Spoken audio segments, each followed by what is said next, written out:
3 seconds in. Kia ora whānau. Okay, our usual practice. Sorry about the rain, if I seem to knock out a little bit, don't worry about it. It's only because might be a little interference on the weather patterns that are happening at the moment. Anyway, whānau, kia ora nā tātou katoa nā mihi kia koutou. Anō, I Te Reo Māori I tēnei ata. We are going to start with our little karakia anō, and so we are going to run through that. Nai tātou. Tui e ki runga, tui e ki raro, tui e ki waho, tui e ki roto, tui e te here tangata, hau me hui e tae ki e.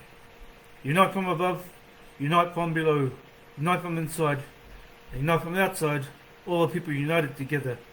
The night listens, the day listens, we gather here in agreement. Kia ora. So we get past that part. It's going to do a little bit of revision, especially from yesterday.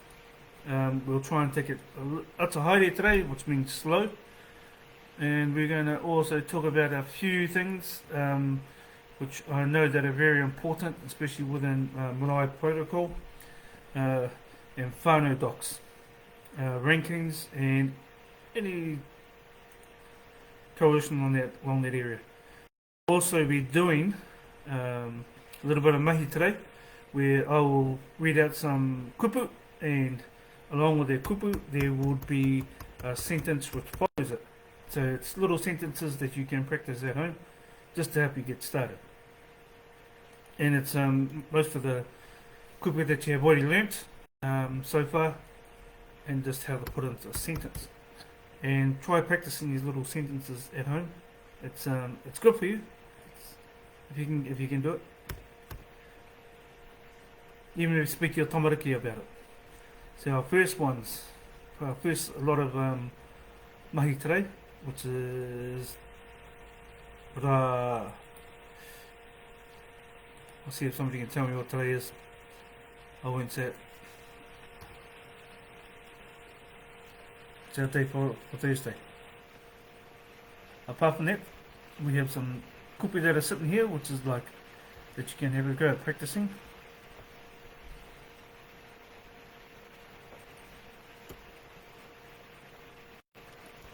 So our first kupu for today, this is upoko. Now this is just a little bit of revision, just keep in mind. So it's upoko. Upoko, which is head. Then we have tinana, which is your body. Hope, which is your hips. You may have heard a waiata somewhere along the line called hope. Ringa, which is your hands. Taringa, your ears. Ihu, your nose. Waha, your mouth. Nutu, your lips. Karu, your eyes. Waiwai, your feet, of course.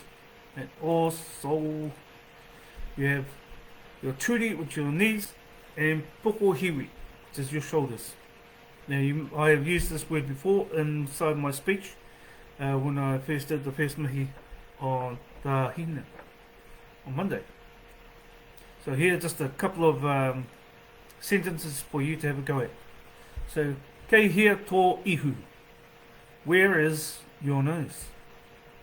So what I want you to do is point your nose. So here's your nose. So what I asked was, where is your nose? The next one down is kei te hea tō karu. So where is your eyes? Just little things you want to practice with your tamariki. Kei hea tō taringa. Kei hea tō taringa. Where is your ears? Kei hea tō waiwai. Kei hea tō waiwai. Where is your feet?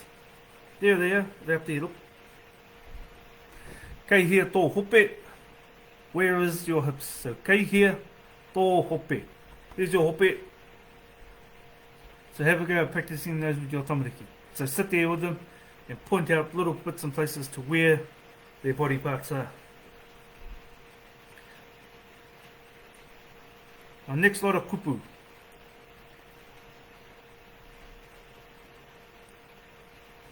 These are also little things that you can use for your mokopuna or your tamariki. And they're words that are used just about every day.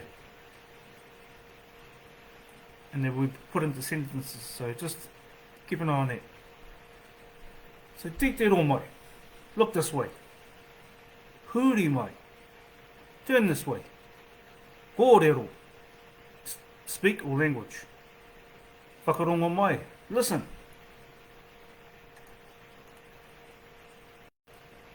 Kia tau, be still. Kia tere, hurry up. Ata haere, slow down. Kua pina, don't do that. Kua korero, a kaua korero, don't speak. A kaua e wareware, don't forget. Tai hoa. Tai hoa is used quite a lot, and that's used just to say wait. Roi or ringa ringa, so wash your hands. So these days we are using this quite a bit because of the COVID pandemic. They're getting everybody to wash their hands quite a bit. So there's a little something you can put above your bathroom sink. Roi or ringa ringa. Kuhu mai ki. Hikama is more or less like not like a swear word. So keep that one out. It's more or less like a shock. So if somebody gives you a shock, the first thing you say is, oh, hikama! Which is pretty good. So keep that in mind. So we're going to go through those kupu again. Te reo mai, look this way. Huri mai, turn this way. Korero, speak. Whakarongo mai, listen. Kia tau, be still. Kia tere, hurry up. Ata haere, slow down. Kua pena, don't do that. Kaua korero, don't speak. Kaua wareware, don't forget. Tai hoa, wait. Horoi o ringa ringa, wash your hands. Kuhu mai ki roto, come in. So especially if somebody's standing at the door, just kuhu mai. Kuhu mai ki roto, come inside. Get out of the rain. Tawhiri Mati is not having a good day today. He just seemed to kid in the last 10 minutes. Now hikama, like I said, for crying out loud, now here's some sentences which are just below that you can use. So kia ora whānau, huri mai. So when you want to get somebody's attention or get the whānau's attention, use that. Kia ora whānau, huri mai. Turn around, especially in a party. If you need to get to a party or anything like that, just yell it out. Another one is kia ora whānau, te reo mai, whakarongo mai. That is best for teachers when they're inside the classroom, especially if they like their tauira just to have a listen to them, if to get their attention, or just in mahi whakairo, because I always get a lot of banging going on. So to get their attention, I usually yell out kia ora whānau, te reo mai, whakarongo mai. Now just to go back to that te reo mai and whakarongo mai, Māori didn't actually stare each other in the eye, whereas we took it as perception as it is a battle or war. And you notice that when you actually go to look at animals or cats, the first thing they do is they perceive you as a threat when you stare them straight in the eye. So that, and in consideration to how Europeans think, they think if you don't look a man dead in the eye, you're not telling the truth. Well, Māori are the opposite. We always seem to look away, look up into space, or turn your attention somewhere. Most of the times they do look at each other in the eye, but 90% of the time they don't. It's because we perceive it as a threat. So when you see somebody doing a wero, you never look them, and they never look at the person at front. Their eyes are always looking to the left or to the right, or looking up or down to see where the threat is perceived. It's a more or less like a peripheral vision that they can see. So you actually listen, you actually see with your mind, and you actually listen with your heart. That's what those actually, the te reo mai and whakarongo mai actually mean. So next one down is kia ora moko pona, korero mai. So you're talking to your tamariki or even your grandchildren and get them to speak to you. So little words like that can help out. So e hoa, kia tau. So up here we know what kia tau is be still. So especially You can use that if your friend has been fidgeting in the corner and you're trying to get somebody else's attention. Just yell at them, e hoa, kia tau, be still. Little things like that. Next one down is kia tere. Kia tere e hoa. Kei te haere au, or kei te haere tāua I te toa. Now you have heard half of this stuff before during my other conversations. So kia tere e hoa, so kia tere is hurry up, e hoa is friend, and kei te haere tāua, you and I are going to the shop. So you're telling your mate to hurry up because you're hungry. And due to most of the shops not being open, especially KFC, which I will be heading to as soon as this little pandemic is over. E hoa, kua pena. So kua pena. So don't do that. Especially if you see somebody fidgeting around and they're doing something in the background while you're trying to talk to somebody, especially if they're being a nuisance. Like if your tamariki's being a nuisance, just e tama, kua pena. So your friend, e hoa, kua pena. It means stop that.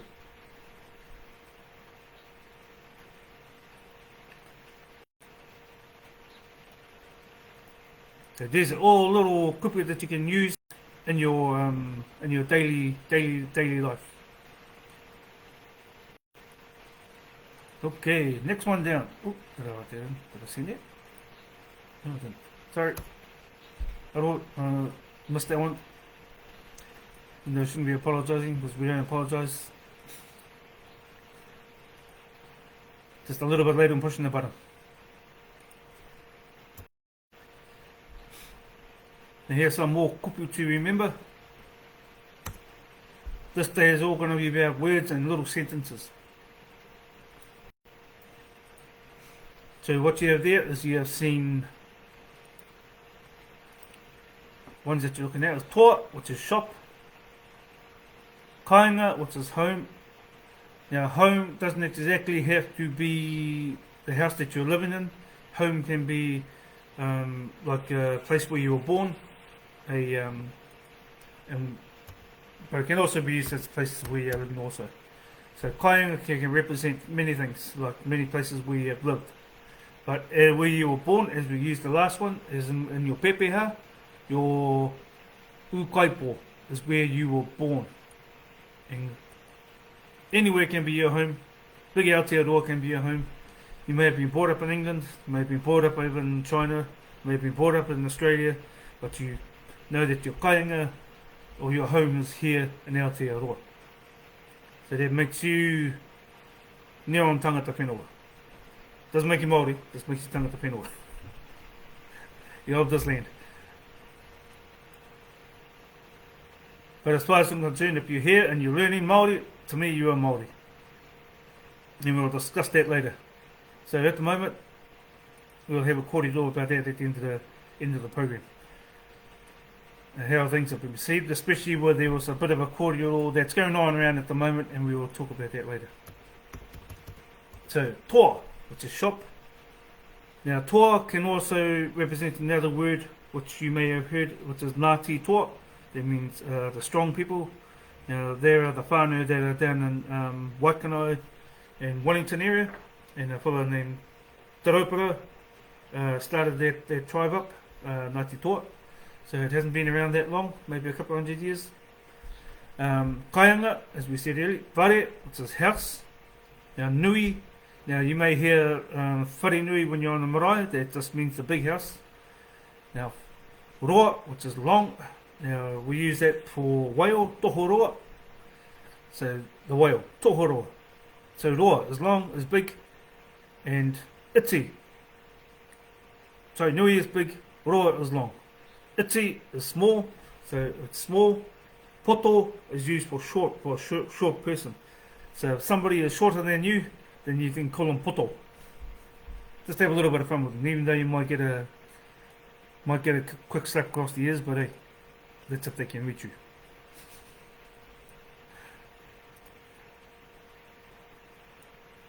Now here are some other kupu that we use quite a bit, and you may hear them quite often.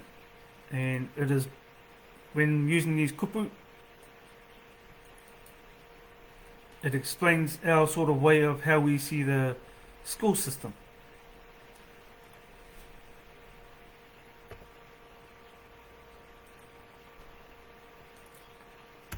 Here we go. So, kohanga reo. So, everybody knows what a kohanga is. Or for those who don't, kohanga is basically preschool, where you have all your tamariki from about 5 years to 6 years and under. Kura, which is more or less like a primary, and up to about maybe the age of 15, or no, the age of 12, to when they send them off to uni, which is kura kaupapa, 15, 16, 17, 18, so about the age of 18. Then after that is your kura kaupapa, which is your uni status. So your kohanga reo is your preschool, your kura is your middle ages, right up to Form 5, a standard, if those remember who standards are. I haven't got a clue what they're called in today, something like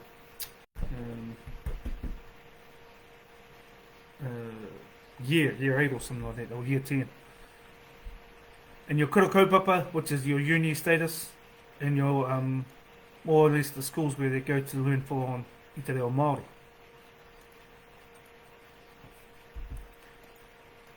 Now our next kupu, which is used also quite a lot, and it's in the pays to actually remember these ones, because these ones are sort of that you can use in your korero quite a lot. And I want you to try and have a go at actually, once you copy these out, if you can figure out, translate them into English.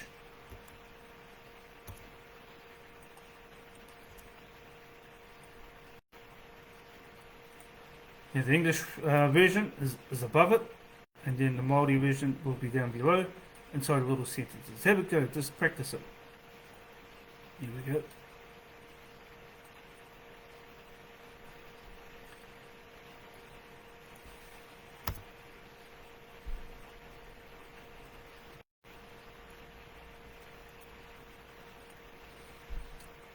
So one that we use these are four kupu that we use quite a lot.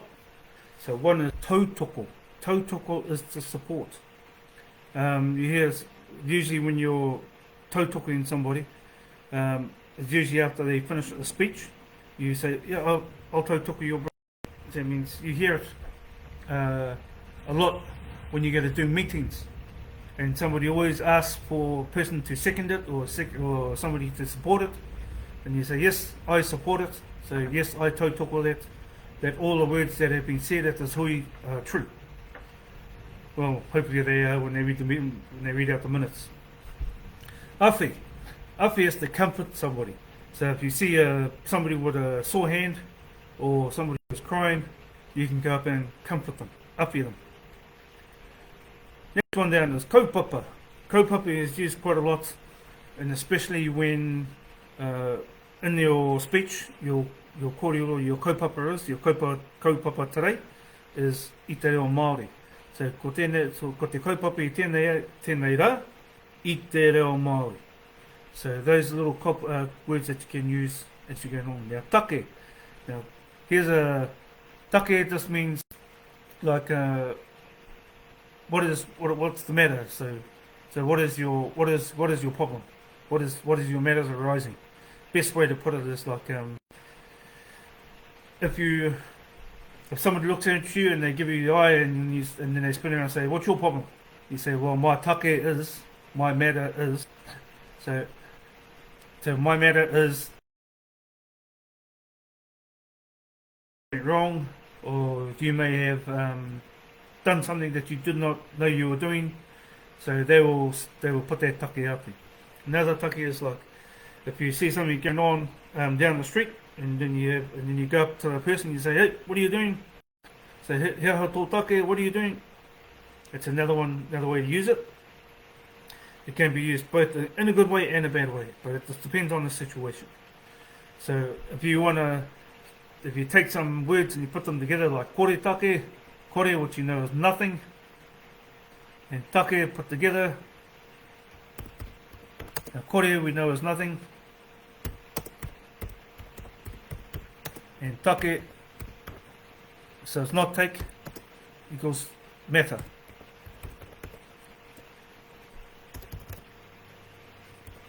Now usually we use this as a swear word just to keep you happy. Kore take.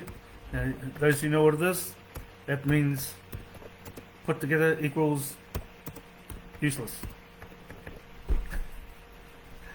If you want to call somebody kore take, go for it. If they are useless.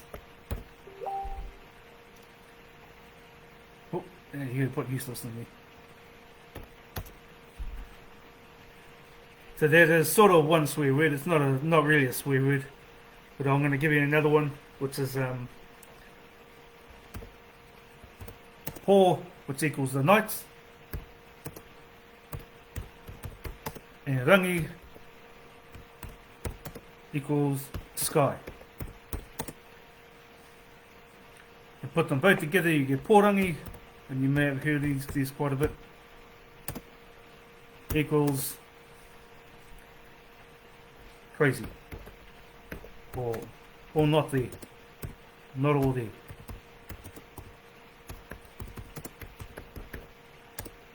In the head.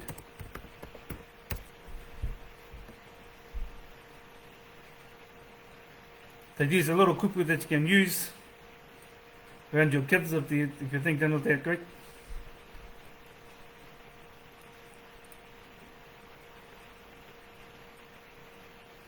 Okay, now next lot of kupu. This all has to do with the whānau doc, which we did earlier, so this is more or less about religion, more or less about revision. And let's see who can remember some of this.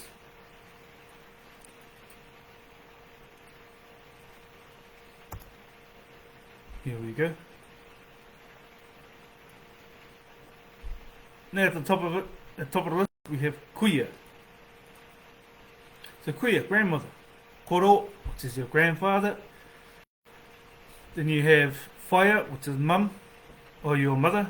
Now, just in a lot of these days now, they're using fire and matua within the school system. Now, that is pretty much understandable because at the time of that kura, time that the child is at school, the teacher becomes not the kaiako is another word that we use, but matua and fire now, because they are your parents while they are teaching you.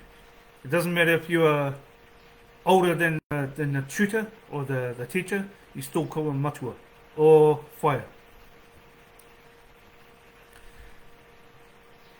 So, and then also within the family unit, uncles and aunties, they also are called fire too. Not really, they don't really have auntie or uncle, because you're everyone's kid when you're inside the whānau, and everybody is your auntie and uncle and cousins and brothers and sisters. So the whānau is actually extended out a lot more than what is actually said on the paper. So it's all little things like that. But you still maintain your whakapapa through that, and also your pepeha will also be your direct lines. But then that's when everybody knows whose is whose kids, especially when they go to actually jump online and actually put their whakapapa online. So after that, you got tamahine, which is daughter. Tama, which is son. Now, mātāmua, which is your eldest child. So mātāmua. Now, pōtiki. Pōtiki is the shortest child, which is your grandchild, of course. Tuahine is a sister. Tungange is brother. Tuakana. Now, if I'm a brother and I have an older brother, he is my tuakana. If I'm a brother and I have an older sister, she is tuahine. Well, she's my older sister. So Taina is my younger brother. Hungare is in-law. Au Wahine is sister-in-law. And Au Tāne, which is, of course, your brother-in-law. So have a look about thinking ways of putting those into sentences, like ko wai tāne. Ko wai tō tuakana.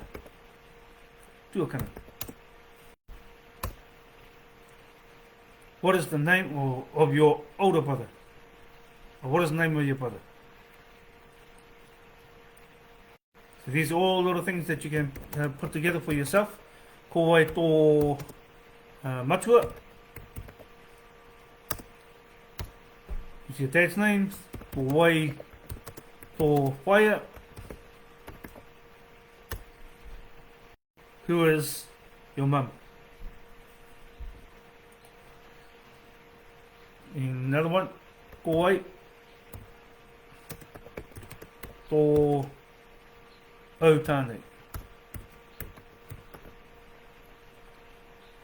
Oh, missed it. So all these are actually questions that you can use, especially when talking to your family. O tāne. There we go.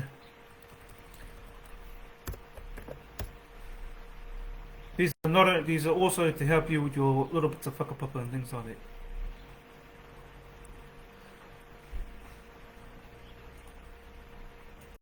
Okay, now this one, hopefully I'll be able to get this out of here and put this into little bits of pieces together. This is about marae.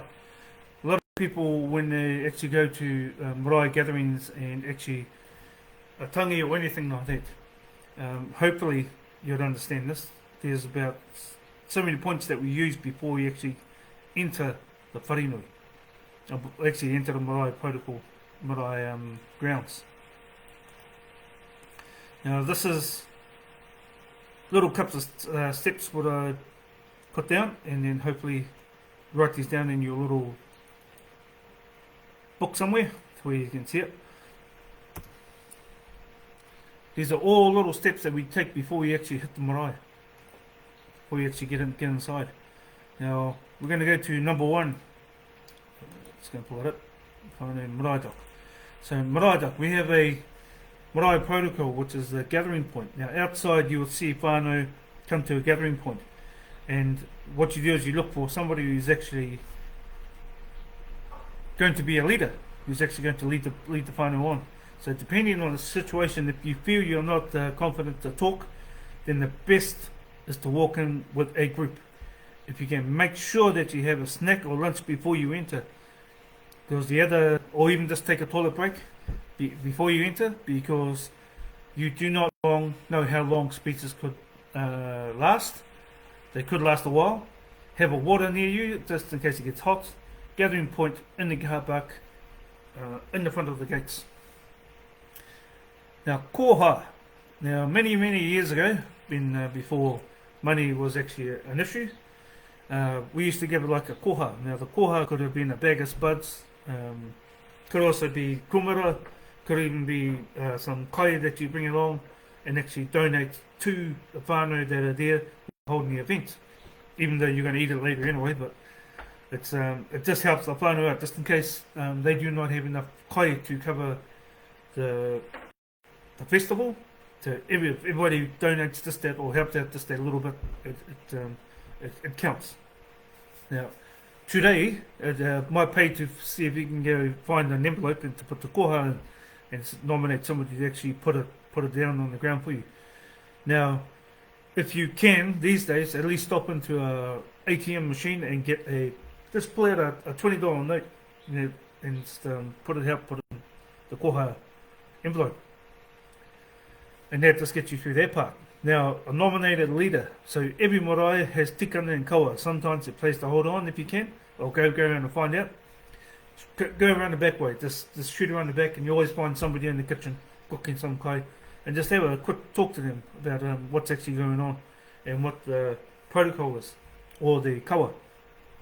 So you may find that person who's going to be actually your kaumatua, and actually just follow them behind them. So upon arrival, it's best to sort out with your whānau who will be best to represent you and your rōpu, and sort out a waiata or two, depending on your speakers. The nominated leader will have to find out what the kapa is. Now, reason why they do one or two waiata, just in case you go to the whānau that are on the other side, the tangata whenua, they sing a waiata, and it's your waiata that you have already.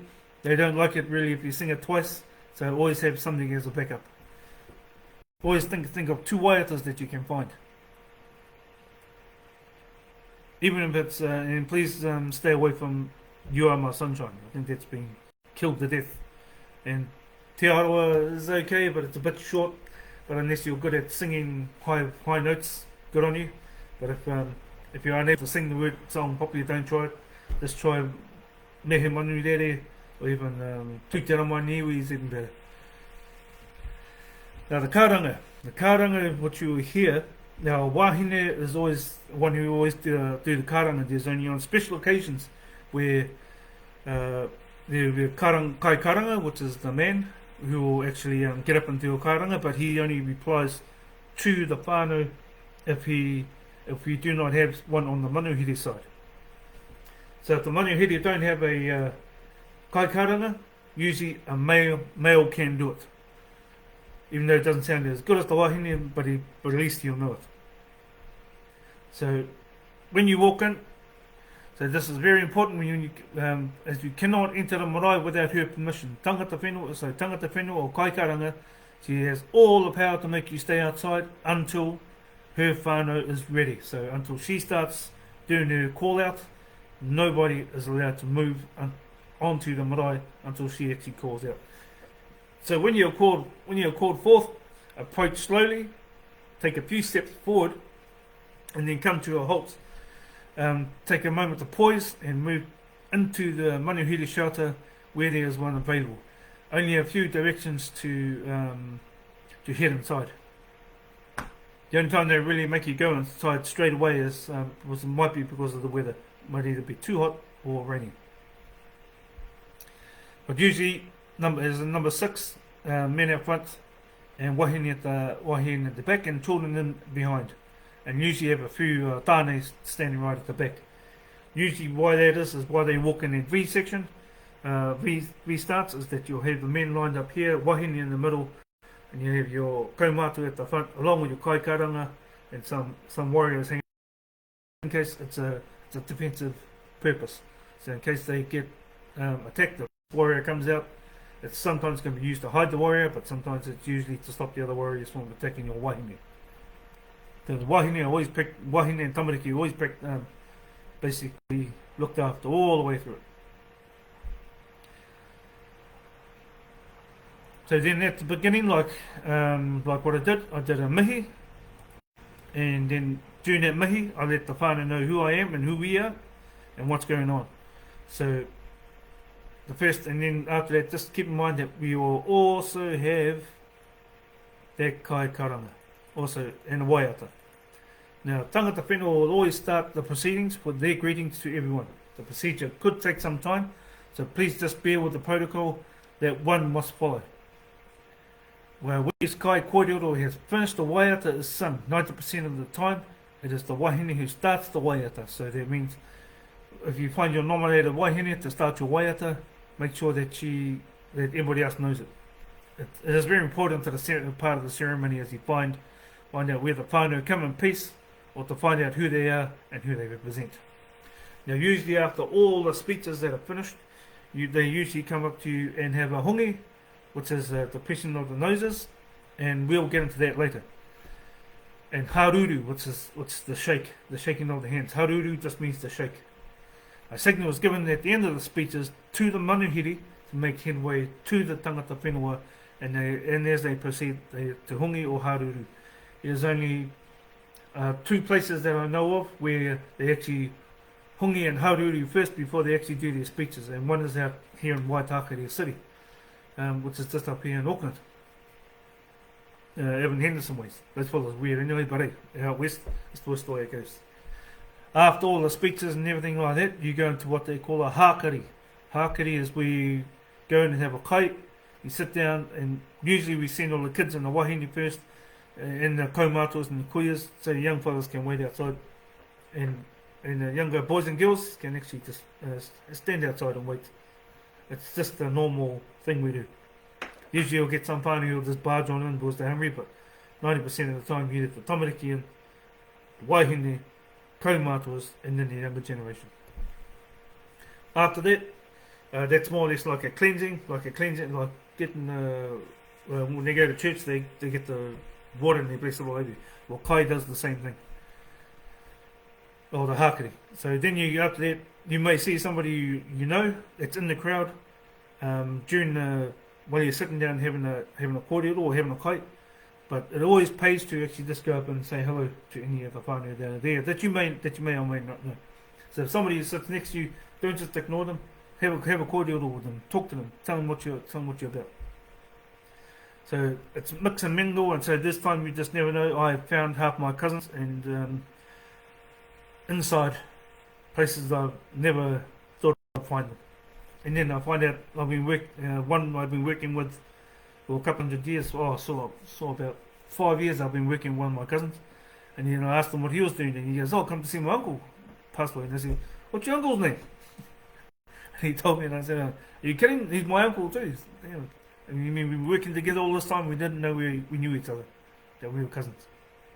So keep that up in mind. So when you go into marae, just think about that. Now, one more little section which we are going to talk about, especially which I discuss quite a lot with my students. How do they feel, even though they may not have been born here, but they are from other places, some like America, England, Bulgaria. And when they came here, and they were looking to learn. Some were looking to learn, and some have been here so long that they feel that this place is their home. And it was not until they actually started going around looking for somebody to actually help teach them about the culture and Māori. And since the last 20 odd years, whānau have been jumping on the bandwagon and actually helping the Māori movement quite a bit. Now, we may know there are some different point of views about this, and there always will be. So, to me, if you come into my class and you're actually there to learn Māori and you actually want to learn as much as you can, to me, the time that you step in that room, you are Māori. And it doesn't matter where you come from. Now, Māori just means normal. So it doesn't. Now that came back in our previous conversations that came about why Māori. So, but there's actually Māori.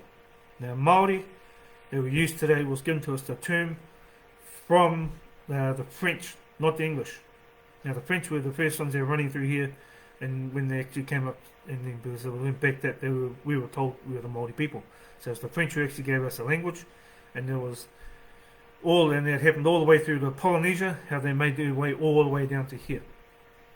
And the French missionaries wrote out our language for us and put it all into words. And that's how we ended up with Māori. So when they found out what Māori means, it just means normal people. So anybody who steps in my room, as far as I'm concerned, just normal people. They're neither English, neither German, or whatever country they came from before. If they are there to learn, then I am happy to teach them. And like I said in some of my korero, I'm happy to hold out both hands instead of one. Now, it is great that we have whānau that have been singing in Te Reo Māori and actually practicing, of course, a lot of those who know who I'm talking about. Now, at least she made the effort. Now, she is not the only one that has actually done this. A lot of whānau have sung a lot of waiata in Māori. And now, some may call it tokenism, but I call it